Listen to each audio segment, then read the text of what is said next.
people. Hey, are you ready for some more Super Circus fun? There was a company called Super Bubblegum in Memphis, Tennessee. And I was at that time doing a couple of shows at ABC, and among other things, radio. And they, for some reason or other, went to the program director at ABC in Chicago and said, can you build us a radio show? And Harold Stokes was the program director. He was an ex-band leader, a marvelous guy. And so we got together, Phil Patton, who was the producer of Ladies Be Seated, and I was the announcer on Ladies Be Seated, and Harold Stokes, and Bill Adams, the writer, and I. And we figured out this thing, let's do a quiz show for kids, and we'll call it Super Circus. Super Bubblegum, Super Circus.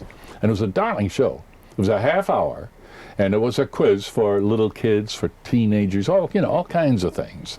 And we had Mary in the band, and I was the MC.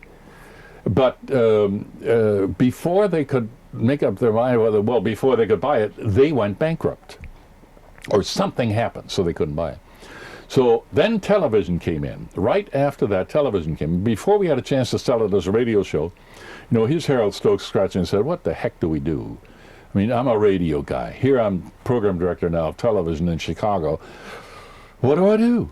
So somebody said, well, you got a show called Super Circus. It ought to be a pretty good television show. So Cliffy the Clown, Cliffy Sabir, that marvelous actor, and I, Cliffy was hired, and we did an hour Super Circus Saturday night. There were 3 television stations, Milwaukee, Chicago, and St. Louis, from 9 to 10. We literally had to drag people out on the sidewalk, to come in. We had 4 acts, a trio, a musical trio, 3, a drum, a piano, I guess, or a saxophone, or something like that. And they played the music for the acts, and then we did audience participation. And, we'd have about 35 minutes of material, and then what do we do? Cliffy and I had to ad-lib our way, through the whole hour. It's unbelievable what we did. You know how much money I got for that thing? $35 a show. Believe that? I mean, I was making about $250, $300 a week in radio. And here I'm beating my brains out for this dumb television for $35 a show, Well, anyway, we did this for 3 weeks at Saturday night. Then they switched us to Sunday afternoon, and we got Mary Hartline in the band, and that was it. Then we just went on for another 8 years. But say, sitting in the center of the Super Circus Arena is our ringmaster, Mr. Claude Kirchner, who's all ready to blow the whistle that will start the Super Circus show. So come on, gang, let's get going.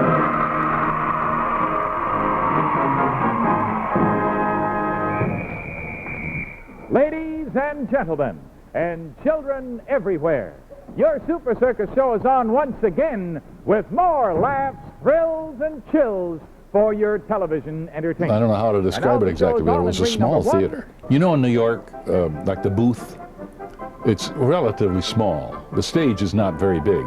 It's not. You never put a musical in there or anything like that. Well, that's what the Civic Theater in Chicago was, very small. And this backdrop gave it the illusion of being when people saw that, they wouldn't believe it. So you mean to tell me you put that show on that stage? It's a postage stamp. It's what we did. What is it, Mr. Kirchner? Cliffy and Scampy. Hey, you 2 guys, it's time to march. What? Well, Cliffy, he told us, I used to be a real boozer. And he said, I was a comedian. Mary and I, we used to make trips, for Kellogg. And this was, I think, on an airplane in Memphis, Tennessee. And we were talking to Cliffy. And I'll never forget this, neither will Mary. He said, I used to be known as H.C. Red Sabir. And he said, I was drinking up a storm, a quart a day. And he said, then I met Mariah, and that was his wife. And he said, the minute I laid my eyes on her, I never had another drink. He turned into a religious man. He was a very outstanding citizen. Oh, that ever-loving Nicky. He had an act with a car, and he had a girl that worked the act with him. And the car, it was one of those trick cars. It would stop and start, and he'd bend down and start to fix it, and boom, off it would go, that kind of thing. Typical clown style. And she was inside the car, manipulating this thing. So we had him on a couple of times. So he went to Phil Patton, our producer, and he said, Phil, I'd love to work with you guys. And he said, I do a blackface clown. So Phil auditioned him, and again, it was just magic. You know, he was superb. Nicky was a superb clown. Three Musketeers! And then Scampy, that was a suggestion from the agency of Canada Dry. They said, why don't you get something that relates more to kids? So they came up with a Scampy character, and Phil Patton's kid, Barty Patton, played Scampy. And then when he got too big, our agent, Sandy Dobrich, his father Alex Dobrich, he was our Scampy. At one point you had over 7 million kids tuning in. Oh, I'm sure. Oh, I'm sure. Now, boys and girls, ladies and gentlemen, once again, it's time to turn our attention to the bandstand for some of that wonderful music. Here's one of the mighty melodies of the Big Top. And our Super Circus band is waiting only for the downbeat of our lovely queen, Miss Mary Hartline. The way we found out that we were really successful is when the people from the J.M. Mathis agency came from New York and said, we want to buy this show for Canada Dry, for the full network. We couldn't believe it. Matter of fact, the ABC people said, oh, you don't want to buy that. You know, buy something. I said, no, I want to buy that show. Because we want to make ginger ale something other than to pour whiskey into, you know, which is really what it was. I mean, it wasn't a refreshment drink. It was, in those days, there was a lot of whiskey and ginger ale, you know, and scotch and soda. Remember scotch and soda? And of course, Canada Dry was the bread. So, of course, it worked like a charm. You know, they came out with these small bottles, remember? And Mary Hartline would wink into the camera with Canada Dry. That's a real good buy. Oh, did that work? It sold, you have no idea how much it's, well, of course, then we got other sponsors. And then Canada Dry left us, and we had Mars, we had Kellogg, we had Weatherbird Shoes. Sure, because Kellogg's Bread Sweet is just a wonderful waker-up for the first thing in the morning. Boys and girls, whatever is your favorite Kellogg's breakfast treat, you'll find a generous box full of it in Kellogg's Variety Pack. Now, remember, for party treating and eating, get 3 Musketeers in the handy 6-pack or the big double dozen box. If you see the kinescopes of the old shows of Super Circus, you'll notice there are no film commercials because they didn't have any. Who wrote the commercials? The agencies. And me. Dads used to love tuning in Sunday afternoons just to look at her too, huh? Are you kidding? Mothers would hate her because they knew that the fathers were, you know, and the kids adored that girl. Adored that girl. And then again, grandparents, the whole family. She was a big star. She had a personality you just fell in love with. Yeah. And a marketing campaign too that wasn't too bad. Yeah. Including the lovely Mary Hartline boots. Well, well, well, congratulations to you, honey. Congratulations. Boys and girls, these 2 colorful dancing puppets of Chrissy and me are lots of fun to play with. So why don't you get your gang together, send for us, build your own stage, and you put on your very own Super Circus. What can you tell us about the producer, Phil? Phil Patton. Mm-hmm. Well, I met Phil when he was a drummer. You really have to be long on the tooth to remember the Orrin Tucker Orchestra with Bonnie Baker. I mean, there are some people that are as old as I am that will remember this. Not many, but there are some left, you know. And in 1938, I worked for WTMJ in Milwaukee. And Phil and the Orrin Tucker Band were playing at the Schrader Hotel.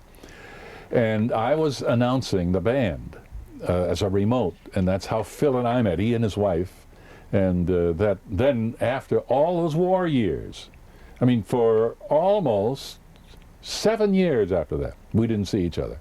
And then all of a sudden, I turned up to be the announcer on Ladies Be Seated, which was a radio show, and he was the producer. So we were like, you know, where you been, where you been? And then when Super Circus started, we were in deep trouble. I knew it. And Harold Stokes came to me. He said, what do I do? What do we do? We got a good thing. I said, there's one thing to do. Get Phil Patton to produce it. Because that would make it. Because there's nobody else around that has the background and the show business pizzazz that Phil Patton had. And that was another thing that really, I don't think we ever would have been as good if it hadn't been for him. I know darn well we wouldn't have.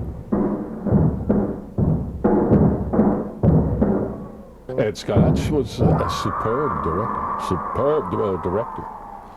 You know, our first director was Greg Garrison. I don't know whether you ever heard of him or not. Sure have. Dean Martin shows. Dean Martin. And he was the one that really made the Kate Smith so popular. But Greg worked with us for the first year. And then he left and went to New York, and that's when we got Ed Scotch. When Super Circus went off the air, I had already decided to come to New York. And I was commuting. And so then when we finally, when I finally got my family here, just one of the clients that we had, Dixie Cup, Hickson Geist Advertising Agency. And they had this product called Easy Pop? Cocoa Marsh. Oh, Cocoa Marsh. Cocoa Marsh. Cocoa Marsh. Cocoa Marsh. And they bought this half hour at 7 o'clock on Channel 9, and they didn't know what to do with it, so they asked me to do it. And I hemmed and hawed because I didn't want to do children's shows anymore. But they prevailed, and I did it, and I got back in this costume and got that silly little puppet. We went on for 13 years after that.